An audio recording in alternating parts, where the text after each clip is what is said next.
د کاپیسا د لومړۍ حصې ولسوالۍ پر ودانۍ د مقاومت جبهې د راکټي برید ادعا طالبانو رد کړه. کاپیسا د مقاومت جبهې ادعا کړې چې ځواکونو د کاپیسا د لومړۍ حصې ولسوالۍ پر ودانۍ راکټي برید کړی دی. د مقاومت جبهې په یو ویډیويي پیغام کې ادعا کړې چې ځواکونو یې شنبه د مرغومي پر 15مه شپه مهال دغه ولایت کې د طالب ځواکونو له لوري د 6 ښځو او 3 ماشومانو د نیولو په غبرګون کې د کاپیسا د لومړۍ حصې ولسوالۍ پر ودانۍ برید کړی دی. د ویډیويي پیغام کې مقاومت جبهې د ښځو او ماشومان نیول د اسلامي او انساني ارزښتونو خلاف عمل بللی دی. کاپیسا کې ځایي طالب چارواکو د دغه ولایت د لومړۍ حصې ولسوالۍ پر ودانۍ د برید ادعا رد کړې ده.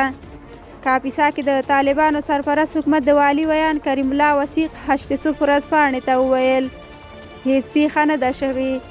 تېره اونۍ یکشنبه د مرغومي پر 21مه طالب ځواکونو د کاپیسا لومړۍ حصې ولسوالۍ کې 6 ښځې او 3 ماشومان ونیول چې له څو ساعتونو وروسته د سپین ږیرو په منځګړیتوب له بنده آزاد شول. د خپرو شوو راپورونو له مخې دا ښځې او ماشومان د کاپیسا ځایي چارواکو له همغږۍ پرته نیول شوي وو چې د نیولو پر مهال د کورنۍ نارینه وګړي هم په کور کې نه وو.